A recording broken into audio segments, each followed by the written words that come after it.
Hello and welcome to yet another guitar channel. I know, I've changed the name. Today we're going to talk about boutique builders, pedals, guitars, whatever it may be, because of a conversation I had with Joe from Hello Sailor Effects yesterday that really upset me. Now that makes it sound like I'm upset about boutique pedals. I'm not. It's the exact opposite actually. Conversation went, I'm talking to Joe and I'm talking about fuzz pedals and he goes, oh yeah, I was talking about cleanup. And oh, that's what the Abbey Road fuzz pedal was for. Oh, very nice. How much is one of those? His response, too much. Now, let's give some context. Joe and I have known each other for years. He knows I'm a cheapskate. He knows that any pedal over £100, I really, really have to want. And I said, go on then, how much? He went, £250. Now that sounds like a huge amount for a single pedal. And we started to talk about it. And he was apologising. And I said, right, stop. Talk to me about it. So he talked to me about the cost of building this pedal. And he was saying, first thing he said was, you're not paying for what I'm putting into the pedal as much as you're paying for the things that I can't put in the pedal. And he said, transistors that I use in this cost about £10 per transistor. But only 1 in 10 that I buy is good enough to go in the pedal. So in a fuzz pedal with 2 transistors, first of all, that's £20 just on transistors. But it's not, because he's potentially had to buy 20 transistors. So that's actually £200 worth of transistors have gone into just this one pedal, because he's had to throw away 18 potentially. And that's just the transistors. The capacitors he buys and things like that, where he's found they're things that he's scavenged or they're new old stock from somewhere, they cost money as well. So just at a component level, a boutique pedal can actually be in value hundreds of pounds. The thing that we as buyers don't take into account is there's also not just the components, there is the build time. But something I talked to Jason at Maybury a lot about is value per hour of their time. So as a consultant, I am charged out on a per hour basis.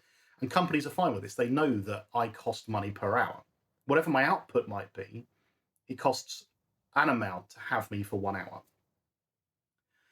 The reason for this is that I have expertise that they don't have, and I have spent years and years developing those expertise.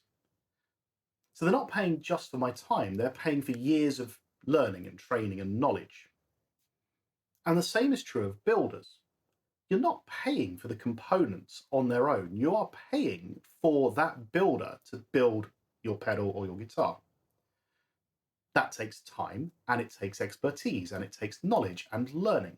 If you break it down to a sort of an hourly charge, these experts are undercutting themselves every time to make sure that their products are less expensive and more palatable. But more palatable to who? More palatable to people who expect cheap. As guitar players, we have been programmed to accept that Boss pedals cost less than £100 usually, that a JHS pedal will cost a bit over £100, that seemingly boutique pedals that are actually mass produced and churned out in China are worth hundreds of pounds because they have some level of brand association, maybe a little bit of scarcity or something like that. So when somebody like Joe comes along and says, look, I'm really sorry, this is 200 quid and it's a fuzz pedal, I feel bad that he has to apologise for it, because that's my fault as a buyer, because I have programmed him to believe that his time isn't worth any money. So I don't have a problem with him charging £250 for a pedal, because he's had to R&D that pedal. He's had to try combinations, potentially hundreds of different combinations to make that pedal work. The time, the effort, the expertise, just the money that goes into developing products, all of that has to be reclaimed somewhere. When you look at one of Joe's pedals, every single pedal is unique. The internals might be similar, but they often have different sort of little differences or sort of custom things. And every enclosure is completely different. And some are wild and wacky, some are standard, And again, all of that costs money. It all has to be sourced. It needs to be built. So I don't have a problem with boutique builders charging what some might consider over the odds for a boutique pedal. What I do have a problem with is companies that can mass produce pedals and have bulk buying power charging the same for a pedal that isn't unique. I'm not going to name names, not going to go into any of that, but there are builders out there who will talk about these boutique pedals that are actually being mass produced. They're either got Chinese components in there, cheapest possible components in, or they might have nice components in, but still are being bulk bought. And they're, the enclosures being mass produced, the controls are mass produced, the circuit boards are mass produced, and they have a couple of people just soldering it all together, so it's handmade. And then charging £300, £400, £500 for a single pedal that anybody can own.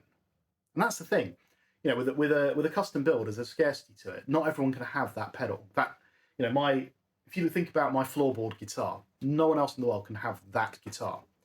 It has a completely unique configuration. The wood is completely unique. No one will ever have a piece of wood that looks the same as that. They'll have similar, but it will never be the same. So it has a scarcity to it that adds to its value. What do you want to take away from this video? Or what do I want you to take away from this video? Support boutique builders if you can afford it. Don't make them feel like they have to apologize for costing more than a Boss pedal. If it's not in your price range, and it's not in mine, and Joe knows this, don't make that builder feel bad because they are charging what that guitar is worth or what that pedal is worth. Remember, a lot of the time things are only worth as much as people will pay for them, which is why certain builders can get away with overinflating their prices, because they know that their brand means people will buy it no matter how expensive it is. A good example, Apple phones. Who remembers the iPhone, I think it was 5, where you couldn't use it as a phone if you held it the way you would normally hold a phone because it covered the aerial. And Apple came out and told us all we were holding our phones the wrong way. And people bought it when people believed them. Samsung had phones that exploded and people still bought them because of the brand. So sometimes you just need to not be taken in by that. Sometimes, I love certain brands and I will buy those brands and I maybe pay a bit over the odds for them. But it doesn't lessen the value of the boutique stuff and the unique stuff. So don't make people feel bad for charging you what their time is worth and what the components are worth in a pedal or a guitar. If it's not in your price range, it's not in your price range. Just accept it. Get over it. Go and buy something cheaper. That's what I'll do. I'll find something that costs less that does something similar. It may not sound quite as unique or as exciting, but it will do the job. To boutique builders, keep doing it.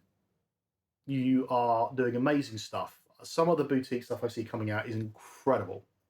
And one day I'll have the money to go and buy it all.